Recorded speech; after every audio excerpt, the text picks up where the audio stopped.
Hi, and welcome to the Startup Leader Show, where we learn lessons from leading startup founders and executives. I'm your host, Lisa Dreher. I'm excited to introduce our guest for today, Dennis Silin. He is the founder and executive director of Exodus Orbitals. Welcome to the show, Dennis. Hello and welcome, everyone. Very pleased to be on your show, and I'm ready to start my own story here. Awesome. That sounds great. So, Dennis, maybe you can give us a little bit of background about what Exodus Orbitals is doing. So, to cut a long story short, we are building what is called satellite as a service in space industry, allowing basically anyone in the world to upload and run their own software on our satellites. Effectively, we want to build a pipeline from ground to orbit for software payloads. So as you know, software has a lot easier times getting to orbit. You only need a communications channel, and you don't need to actually launch it on a real rocket. So what we do, we offer effectively satellites for rent to any interested party. And if that party has a software developer, they can definitely build a project in space and run it in space with our help. Wow, that sounds really exciting. So it sounds like you're basically making space available to, well, almost anyone, right? Oh, that's a story. That's true. This is our absolutely our vision, and we're making good progress in this direction. That is fantastic. So tell me a little bit about the types of companies or people that you've worked with so far on this initiative. Well, to go back a little bit in time, this concept is not something I just invented myself. The first mission of this kind is already in space. It was designed and launched by European Space Agency in December 2019. And part of the reason why I want to mention this, we are part of this mission as experimenters. Also, our software is going to run in space. So that concept has been, under development for quite a long time, and now it's, coming to life in this very year. Another parties we have been working on are companies in space industry, small on a smaller size, that have some kind of software that basically want to run in space, mostly in Earth observation. For example, they have an algorithm that works on imagery data.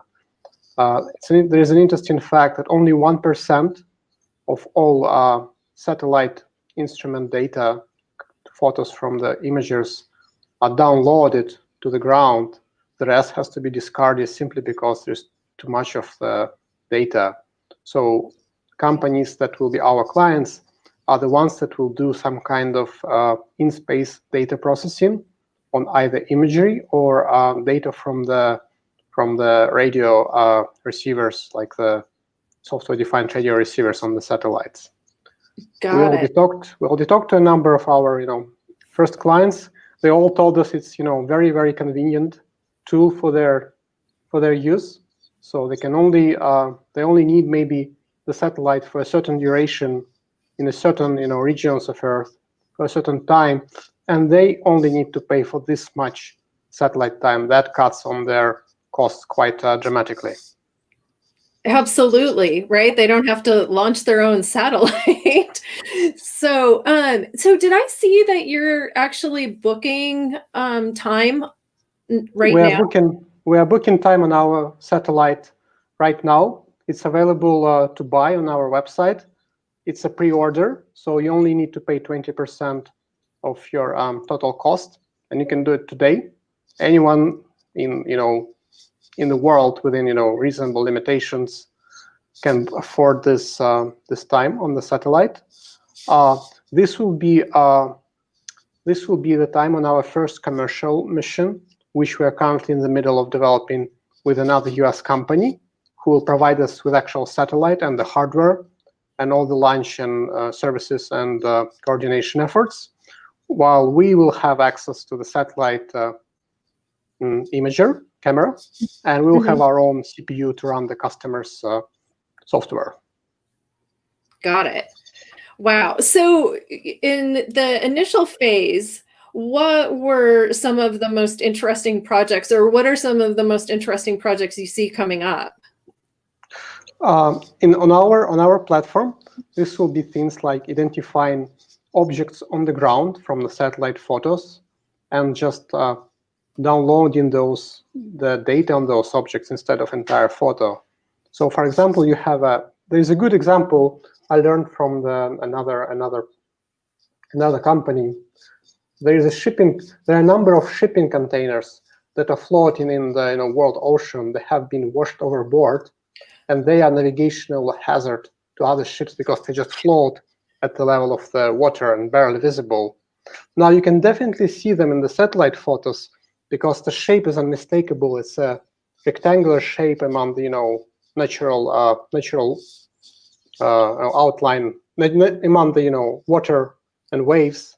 Right. And if you can report the GPS coordinates, this alone will reduce the number of potential damage to the shipping, and prevents things from going bad. This is an example of an application that will benefit from our platform.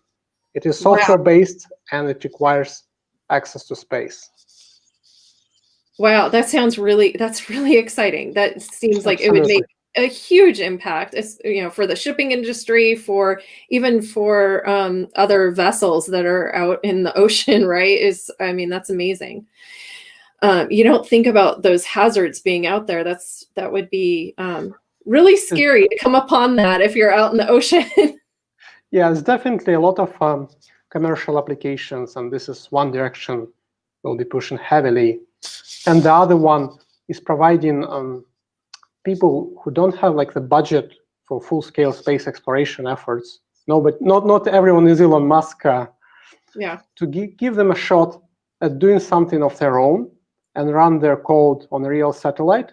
Think schools and universities, undergraduate students, and also we have some ideas about giving graduate level students access to space to do some kind of research projects. Again, they don't need to pay the full price. They can only pay for just as little as one orbit in space. Wow, that's really, really exciting. So when you think about the space industry, and it seems like you're really breaking down some major barriers with this initiative. What do you think are some of the biggest challenges that the space industry is facing in general today? Well, I have been, facing those barriers myself, and number one is, of course, cost. Everything is expensive. Rockets are expensive, satellites are expensive, and I believe we found a good solution to bypass this barrier. The other barrier is basically regulatory and compliance. If you go to aerospace domain, it's nothing like software development where you can just push your code to the world and make it available to everyone on day one. There's quite a number of export control and space law regulations that you have to comply, even in our case, and we are looking very carefully at the legal body of all in different countries. So that's a problem that we need some help from from outside. We cannot just rewrite the legislation ourselves. Yeah, absolutely. And the other barrier that seemed to be not the case for us is time. Everything takes so long to build and launch, but for us, things are going at breakneck speed. I don't even know why. Things just happen, and we have to scramble one time after another. But okay, I'm not complaining here. Yeah, hey, that's a good problem to have, right? Absolutely. I know. I think we originally spoke, I don't know, maybe a few months ago, 6 months ago, maybe not even that long. Yeah, I think in August or something. Yeah, and you guys have made incredible progress. It's just amazing, which is actually why I brought you here today, is to talk about some of the lessons that you've learned in the development and growth of Exodus Orbitals and really bringing this completely new way of getting access to space to the world, really, right? So I want to start by just asking, what do you think have been the biggest keys to your success so far? I'd say the biggest keys to the state we are right now is the commitment from our team and commitment from myself. I know it's kind of sort of trivial lesson to preach, but if you don't quit, you don't lose, and if you don't stop pursuing your efforts, you can push yourself incredibly far, notwithstanding like your budget limitations or anything else. Determination is the key to success in entrepreneurship. That's a must. You have to live and breathe your company. You have to live and breathe your vision, and you should expect and you should push the same level of commitment from everyone in your team. That so far have been blessed with just the same level of commitment from everyone in my team.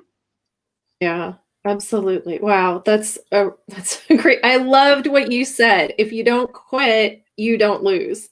That is such a important thing, and I think a really short but valuable comment, right? Quote. So I love that. So thinking about, from where you started, what would you say has been the most valuable business lesson that you've learned so far? Well, it is my first, I would say, full-time venture, and I come from the technical background, have been tinkering with computers all my life. So, like, technology we're developing is coming along just fine. It's basically moving from smaller success to bigger successes. Now, the sales and marketing, whole different story. It is incredibly important part of the company business, and we have been struggling with that for the most part of this year. Things are getting a little bit better, but this is something I'm learning on the job. Like sales and marketing, it's a must have for successful startup. Even if you don't know how to do it, you have to find a way to execute your sales strategy. You have to push your marketing strategy.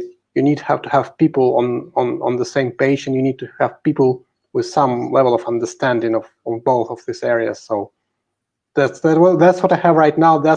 I definitely did not have that understanding on day one when I started Exodus Orbitals. Yeah. It was like, oh, I kind of built this cool thing, and everyone will naturally find it out, and that's certainly not the case. No matter how good and cool the thing you are building, you have to push it to the outside world, and you have to make people know about you. Yeah, absolutely. Okay. Go ahead.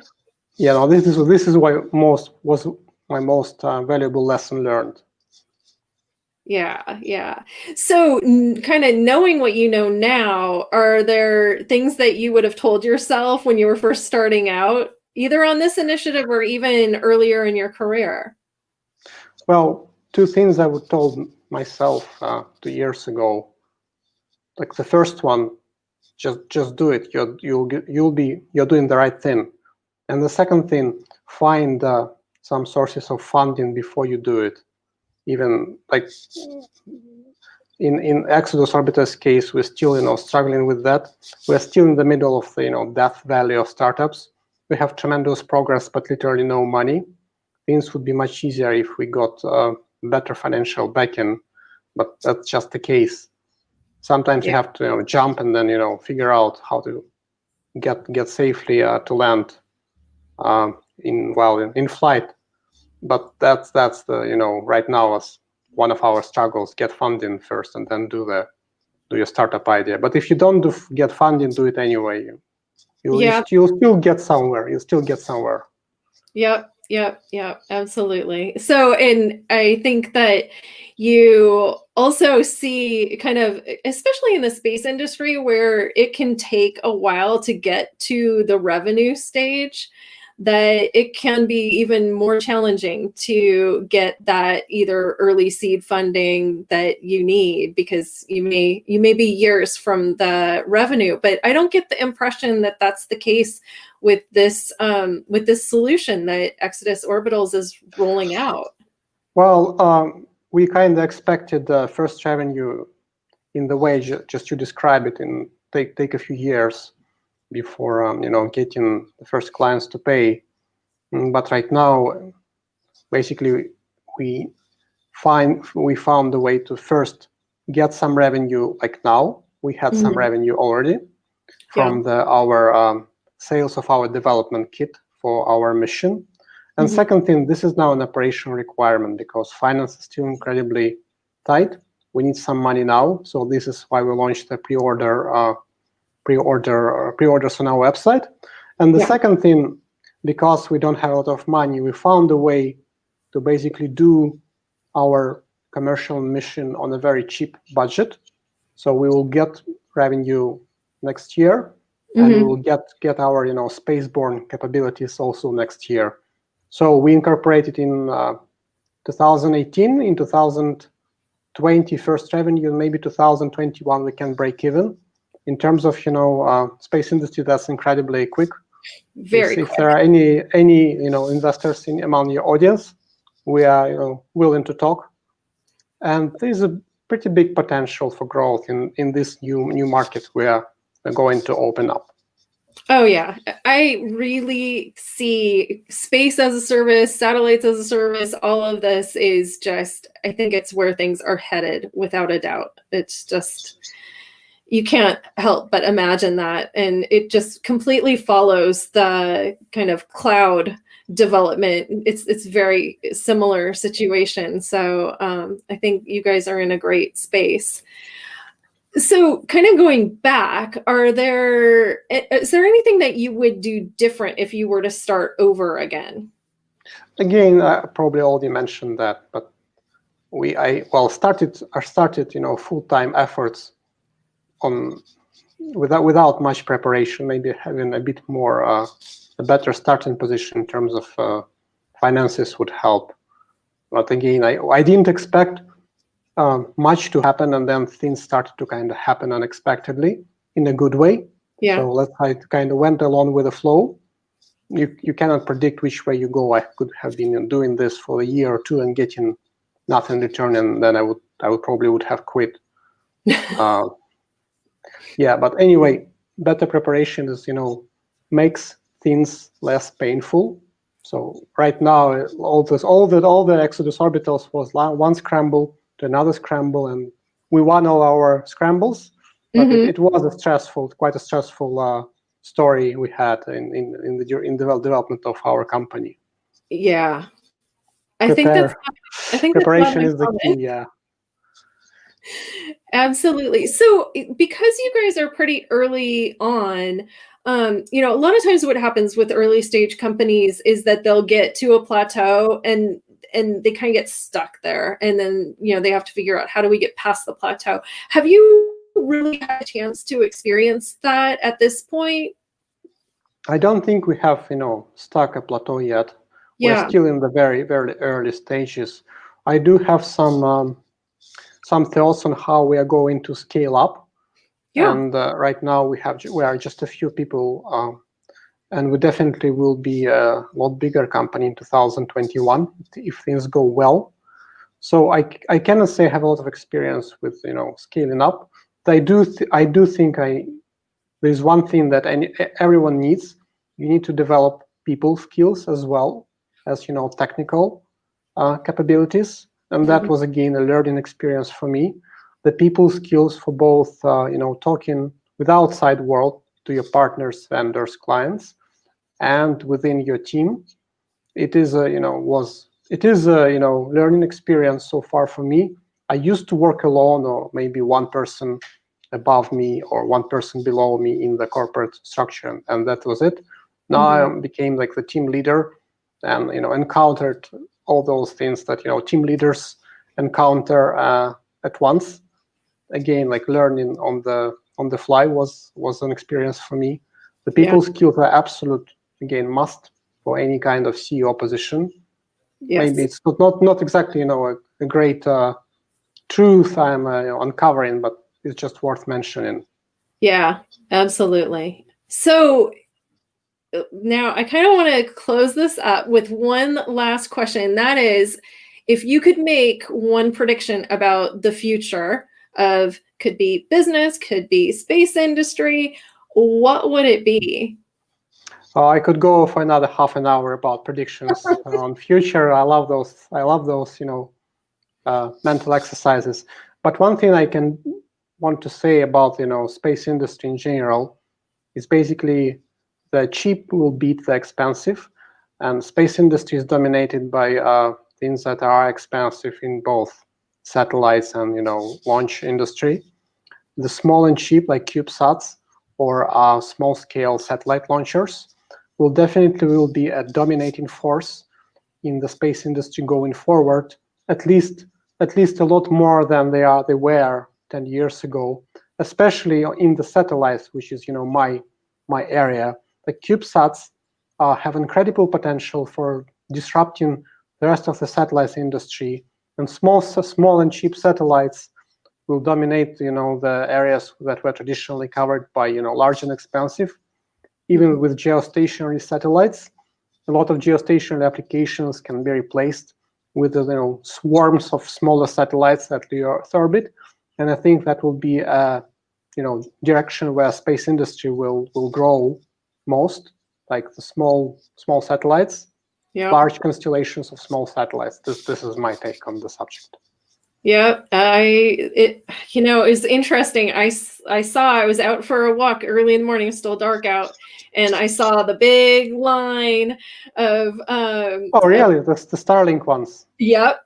I mean, I counted all of them. It's like whatever, 60-ish, right in a line. It was amazing.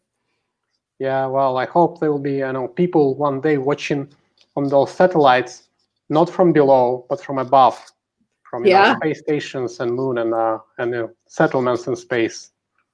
Oh, that's my dream in the long run. So that's another prediction. in 10 years, who knows? 10 years is not a long time. By 2030, I hope space exploration for the people will be a lot more accessible. In the same way, I'm trying to make space exploration for satellite application developers right now more accessible. This is also we want to build, but in 10 years. I love it. Thank you so much for joining today, Dennis. I really appreciate it. This has been just so enlightening, and I really appreciate your lessons. And remember, everybody, if you don't quit, you don't lose. Yeah, I mean, it's not like a great. It's not like particularly, how to say it. It's not particularly great insight. It's just how things are done in the world. It's the people who don't quit and push themselves farther and farther, and then eventually they will win many times. Absolutely, perseverance. Yeah. Thank you so much, Dennis. And we'll have you back on when some of these predictions that you've made come to pass. I hope so. Thank you for giving me time on your show, and I hope to talk to you again sometime in the future. Absolutely.